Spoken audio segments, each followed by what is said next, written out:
بسم اللہ الرحمن الرحیم۔ السلام علیکم ورحمۃ اللہ وبرکاتہ۔ ناظرین و سامعین، اللہ سبحانہ و تعالی نے سال میں 12 مہینے مقرر کیے ہیں، جن میں سے 4 حرمت والے ہیں۔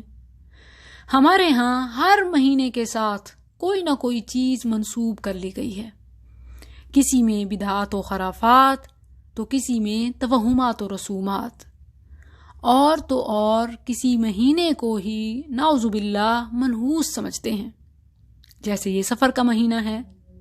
اس مہینے کے بارے میں لوگوں کے ذہن میں طرح طرح کے خیالات پائے جاتے ہیں۔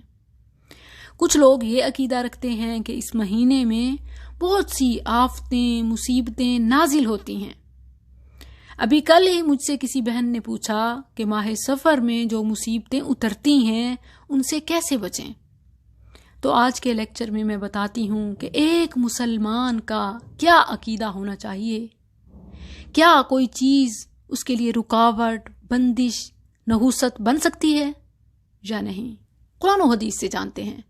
اور پھر انشاءاللہ کل کے لیکچر میں اندرونی بیرونی تمام شر، ہر قسم کی شر نقصان دینے والی چیز سے بچنے کے لیے، خاص طور پر یہ توہمات اور رسومات، ان سے بچنے کے لیے رسول اللہ صلی اللہ علیہ وسلم نے جو دعائیں سکھائیں ہم وہ یاد کریں گے، کیونکہ جو ہمارا پرانا عقیدہ ہے، جو بن چکا تھا اور اب ہمیں سمجھ آ رہی ہے، تو ہم اپنے دل کو، اپنے مائنڈ کو اس سے کیسے پاک کریں۔ رسول اللہ صلی اللہ علیہ وسلم نے الفاظ، دعائیں سکھا دی ہیں، وہ انشاءاللہ ہم کل سیکھیں گے۔ آج ہم یہ جانتے ہیں کہ اسلام میں کیا واقعی کوئی دن، مہینہ، پل، ٹائم منحوس ہوتا ہے جیسا کہ ہمارے ہاں سمجھا جاتا ہے؟ تو میری بہنوں، پریشان ہونے کی ضرورت نہیں، کیونکہ اسلام میں کوئی دن، کوئی مہینہ، کوئی پل منحوس نہیں ہوتا۔ یہ ساری جاہلانہ، مشرکانہ اور خود ساختہ باتیں ہیں جن کی کوئی حقیقت نہیں ہے، بلکہ اللہ عز و جل اور اس کے رسول صلی اللہ علیہ وسلم نے اس کا رد کیا ہے۔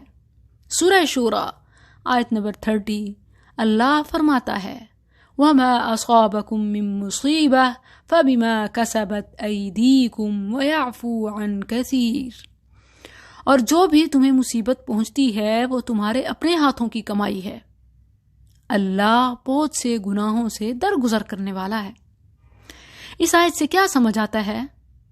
یہ کہ آفتیں، پریشانیاں ہمارے اپنے کرتوتوں کی وجہ سے آتی ہیں، کوئی پل، مہینہ، دن منحوس نہیں ہوتا، ہم اپنے کیے کے نتائج بھگتتے ہیں۔ اور اللہ فرماتا ہے کہ ابھی تو تمہارے بہت سے کرتوتوں سے پردہ پوشی کی جاتی ہے، یعنی تمہاری بہت سی غلطیوں کا تو میں بدلہ ہی نہیں دیتا، معاف کر دیتا ہوں۔ وَيَعْفُو عَن كَثِيرٍ، اور پھر یہ بھی بات واضح ہو رہی ہے کہ جو ہم اکثر اوقات اپنی زندگی میں کسی محرومی یا ناکامی کا بلیم کسی انسان پر لگاتے ہیں کہ فلاں کی وجہ سے ہوا، فلاں نے میرے ساتھ یہ کیا، وہ نہ کرتا تو آج میں یہاں نہ ہوتا، یہ سب غلط ہے۔ کیونکہ اگر اللہ آپ کو دینا چاہے تو کوئی نہیں روک سکتا، اور اللہ روک لے تو کوئی دے نہیں سکتا۔ اسی لیے اپنے رب سے مانگو، وہی مختار کل ہے۔ اپنے فیلئر کا دوش کسی مہینے، دن یا انسان کو دینے کے بجائے اپنے آپ کو دو، کیونکہ اصلاح تمہارے ہاتھ میں ہے۔ تمہارا تمہارے رب سے تعلق مضبوط ہونا چاہیے، اسی پر توکل ہونا چاہیے، کوئی تمہارا پھر کچھ نہیں بگاڑ سکے گا۔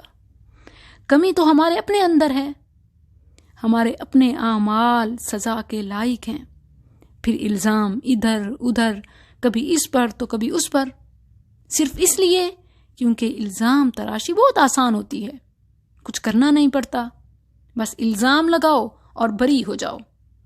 سورہ بنی اسرائیل آیت نمبر 13 اللہ فرماتا ہے، وَكُلَّ إِنسَانٍ أَلْزَمْنَاهُ طَائِرَهُ فِي عُنُقِهِ، ہم نے ہر انسان کا عمل اس کی گردن میں لٹکا دیا۔ اب جو کچھ بھی ہم کر رہے ہیں اس کے ہم خود ہی رسپانسیبل ہیں.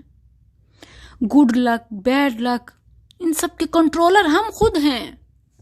تقدیر ہم پر مسلط نہیں ہے. جو قسمت میں لکھا ہوا ہے ہم اس کے پابند ہرگز نہیں ہیں، بلکہ جو کچھ ہم کرتے ہیں وہ اللہ کے علم میں تھا، اس نے لکھ دیا. ہم اپنے اعمال میں آزاد ہیں، جو چاہیں کریں. اسی لیے تو اللہ نے اچھے اور برے کام کرنے پر جزا اور سزا رکھی ہے.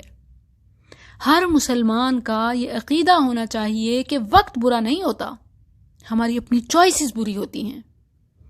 ہم اچھے ہو جائیں، ہمارے ساتھ برا نہیں ہوگا. یہ اللہ کا وعدہ ہے. ان اللہ لا یضیع اجر المحسنین.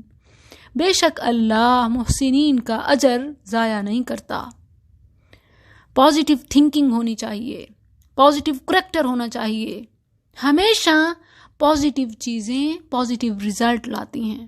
یہ اللہ کا اصول ہے. Think positive, speak positive, do positive. انشاءاللہ رزلٹ ول بی پازیٹیو. ہم خود نیگیٹیوٹی میں ملوث ہوتے ہیں اور پھر کہتے ہیں کہ پازیٹیوٹی کیوں نہیں ملتی. تو بس یہی چیز ہے، ہم اپنے اعمال کے خود رسپانسیبل ہیں، اپنی قسمت کے خود رسپانسیبل ہیں. تو پھر یہ سفر کو، وقت کو یا کسی انسان کو بلیم کرنا یہ بھی ہماری اپنی ہی غلطی ہے. ماہ سفر میں نحوست یا بدشگونی کا عقیدہ یہ کفریہ اور شرکیہ ہے، اس سے باز رہیں. صحیح بخاری رقم الحدیث 5770 عن ابی ہریرہ رضی اللہ عنہ قال قال النبی صلی اللہ علیہ وسلم لا عدوى ولا صفر ولا ہامہ. اللہ کے حکم کے بغیر کوئی بیماری کسی کو نہیں لگتی. سفر کی نحوست کچھ نہیں. پرندوں سے فال نکالنا کوئی فائدہ نہیں، البتہ نقصان ضرور ہے. ایسے تمام توہمات اور وسواس سے بچنے کے لیے اور اپنے دل کو، اپنے مائنڈ کو پاک رکھنے کے لیے رسول اللہ صلی اللہ علیہ وسلم کی بتائی ہوئی دعائیں یاد کرنے کے لیے کل کا لیکچر مس مت کیجیے. السلام علیکم ورحمۃ اللہ.